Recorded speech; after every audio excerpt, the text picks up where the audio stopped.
ఓం శ్రీ గురుభ్యో నమః. కార్తీక పురాణము 11వ అధ్యాయం. మందరుడు పురాణ మహిమ.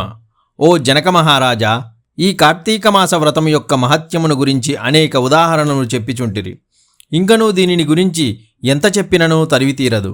ఈ మాసమందు విష్ణువును అవిసెపూలతో పూజించిన ఎడల చాంద్రయాన వ్రతము చేసినంత ఫలము కలుగును, విశ్వార్చన చేసినంత ఫలము కలుగును.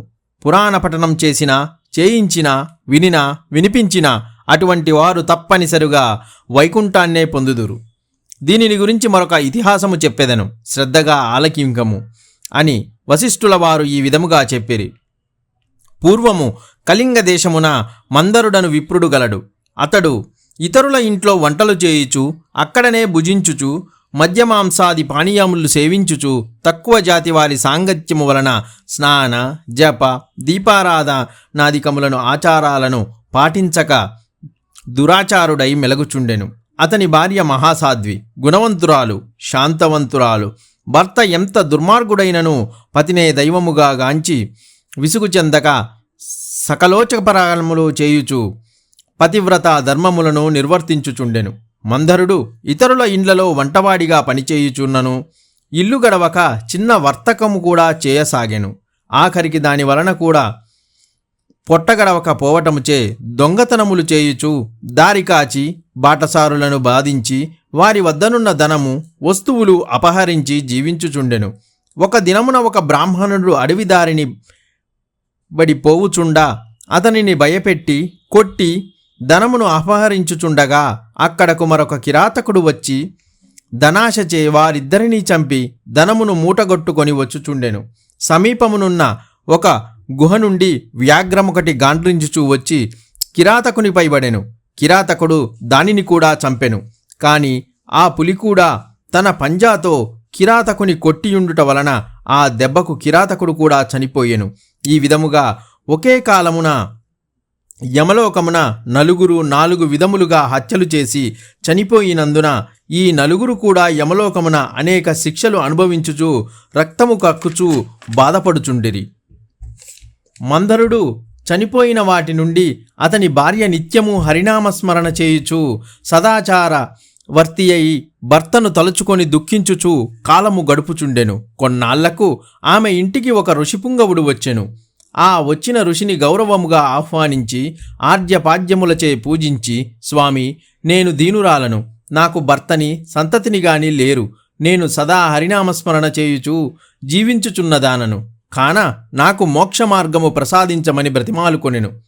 ఆమె వినయమునకు ఆచారమునకు ఆ ఋషి సంతసించి, అమ్మా, ఈ దినము కార్తీక పౌర్ణమి, చాలా పవిత్రమైన దినము.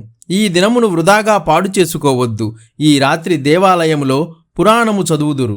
నేను చమురు తీసుకువచ్చెదను. నీవు ప్రమిదను, ఒత్తిని తీసుకొని రావలయును.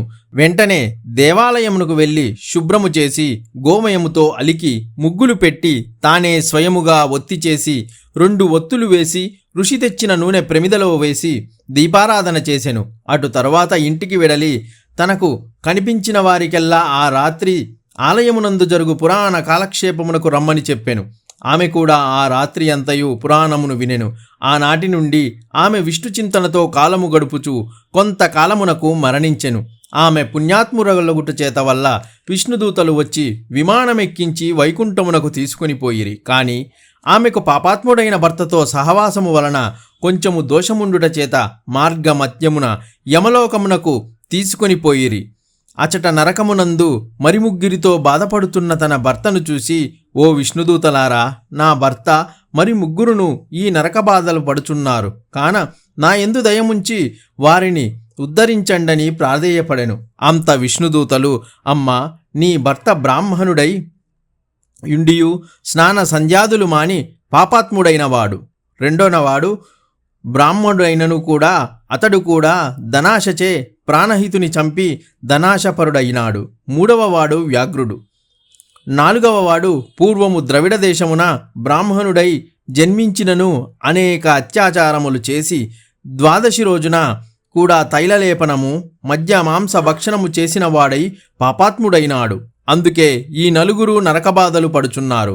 వారి వారి చరిత్రలు చెప్పిరి. అందులకామె చాలా విచారించి, ఓ పుణ్యాత్ములారా, నా భర్తతో పాటు మిగిలిన ముగ్గురును కూడా ఉద్ధరింపుండని ప్రార్థించగా అందులకా దూతలు, అమ్మ, కార్తీక శుద్ధ పౌర్ణమి నాడు నీవు ఒత్తి చేసిన ఫలితమును వ్యాఘ్రమునకు, ప్రమిద ఫలితమును కిరాతకునకు, పురాణము వినుట వలన కలిగిన ఫలితమును ఆ విప్రునకు దారపోసినచో వారికి మోక్షము కలుగునని చెప్పగా అందులకామె అట్లే దారపోసెను. ఆ నలుగురును ఆమె కడకు వచ్చి విమానమెక్కి వైకుంఠమునకు వెళ్ళిరి. కావున ఓ రాజా, కార్తీక మాసమున పురాణము వినుట వలన, దీపము వెలిగించుట వలన ఎట్టి ఫలము కలుగునో వింటివా అని వశిష్ఠుల వారిని అడిగిరి.